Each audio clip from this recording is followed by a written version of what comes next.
Baik, di sini saya menggunakan jurnal ini dengan masalah yang saya angkat yaitu bagaimana sintesis senyawa manich base yang diuji aktivitas antioksidan dan antimikrobanya, serta bagaimana analisis profil farmakokinetiknya dengan menggunakan Swiss ADME. Jadi, dengan menggunakan jurnal ini, saya menjelaskan terlebih dahulu apa itu manich base. Jadi, manich base itu sendiri merupakan senyawa beta aminoketon yang dimana merupakan produk akhir dari reaksi Manich, yang dimana ini merupakan suatu reaksi yang melibatkan kondensasi senyawa dengan hidrogen aktif yaitu amina dan formaldehida, yang dimana ini mempunyai aktivitas biologis seperti antiinflamasi, antibakteri, antivirus, antioksidan, dan juga ada antimikroba yang dimana ini memiliki banyak sekali aktivitas biologisnya yang dimana jika direaksikan dengan suatu obat maka ini bisa meningkatkan suatu aktivitas biologis dari obat tersebut. Seperti dengan jurnal pertama yang saya berikan sebelumnya, di sini dengan menggunakan obat letrozole, yang dimana tujuannya itu letrozole akan dikombinasikan dengan senyawa manis base ini, yang dimana itu untuk meningkatkan aktivitas biologis dari obat tersebut. Di mana triazole ini sama-sama memiliki efek aktivitas biologis, yaitu seperti antimikroba, dibilang di sini, dan antioksidan, serta juga ada antivirus yang dimana ditandai dengan 124 triazol cincin pada triazol tersebut, sehingga diharapkan bisa meningkatkan aktivitas biologis dari obat ini, yang dimana ini juga berkaitan dengan obat Alzheimer. Di sini ada gambar struktur kimia dari 124 triazol tadi, dan yang dimana di sini ada nitrogen dan juga ada RR. Di sini merupakan gambaran dari varian substituen, yang dimana ada bervariasi substituennya. Di sini ada A sampai G, yang dimana dilihat nanti bagaimana aktivitas biologis dari A sampai G ini tentunya akan berbeda, yang dimana mana yang lebih baik untuk aktivitas biologisnya nanti dilihat dari penilaian dari uji antibakteri, antimikroba, dan juga ada ADME-nya. Kemudian membentuk suatu dengan dengan ini dengan senyawa yang kedua yaitu turunan benzaldehid, kemudian membentuk Schiff base yang dimana ada mengkondensasi H2O, kemudian baru ditambah dengan HCHO yang dimana itu formaldehid ditambah dengan gugus aminah yang dimana akan membentuk senyawa manis base. Inilah hasil yang diharapkan nantinya, yang dimana dijelaskan pada gambar ini. Ini merupakan pengimplementasian dari struktur triazol dan juga manis base dan ditambah dengan substituen tadi dari A, B, C, D, E, F, dan G. Ini memiliki bentuk yang berbeda-beda yang dimana melalui IR dan NMR. Yang dimana juga di sampingnya ada bentuk warna merah muda, ada diagram seperti ini yang dimana garis ini tidak melebihi batas merah muda ini, yang artinya memiliki bioavailabilitas oral yang baik. Tapi jika melebihi dari batas ini maka bioavailabilitas oralnya buruk.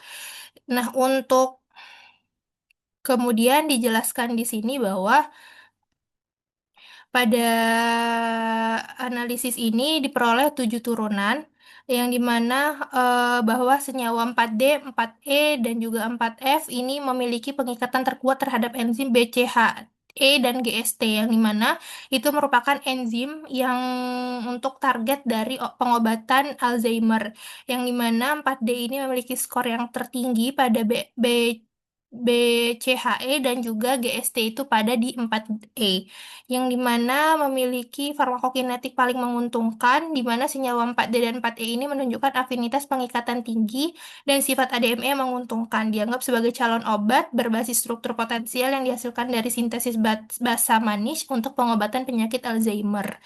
Kemudian di sini dijelaskan bahwa pada tabel 1 ini dijelaskan bahwa untuk pada 4B, A, D, 4C, dan 4G ini memiliki nilai absorbansi senyawa yang lebih rendah dibandingkan standarnya, yang dimana jumlah senyawa itu menunjukkan absorbansi yang lebih rendah dibandingkan antioksidan yang standar.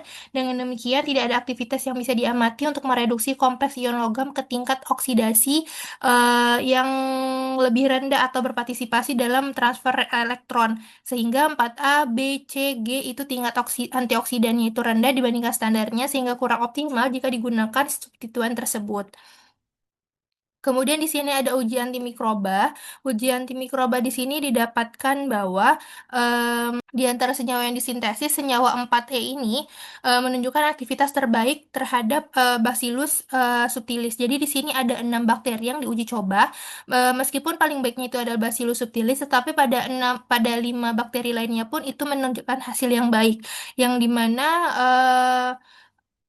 memiliki sifat antimikroba yang lebih baik di sini. Bisa dilihat pada tabel 4 tersebut.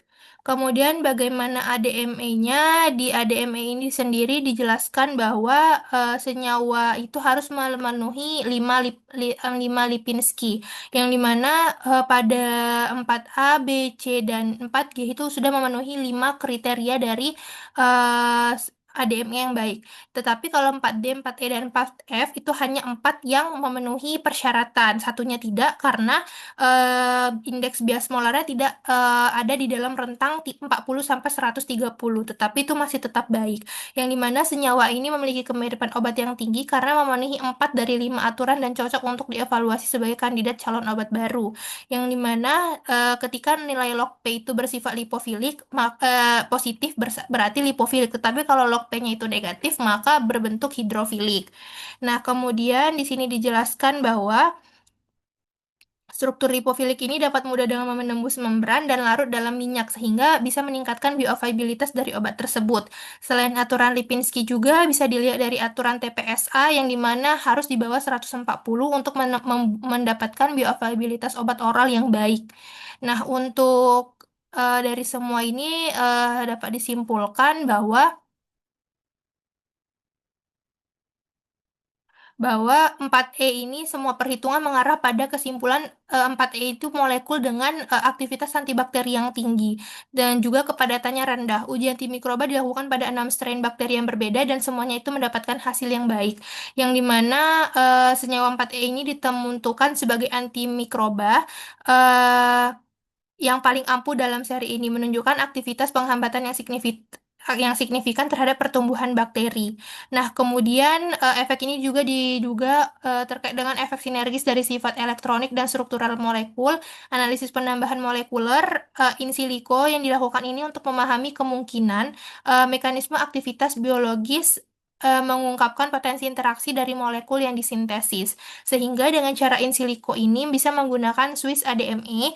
Parameter yang ditampilkan juga lebih dominan kepada absorpsi, distribusi, dan metabolisme. Tetapi untuk ekskresi itu tidak, karena ini hanya menggunakan cis ADME, tidak langsung dengan menggunakan organ tubuh. Jadi, meskipun beberapa senyawa seperti 4D dan 4E menunjukkan aktivitas biologis dan profil ADME yang baik, tetapi hasil ini masih bersifat prediktif karena didasarkan pada pendekatan in silico, bukan in vitro ataupun in vivo.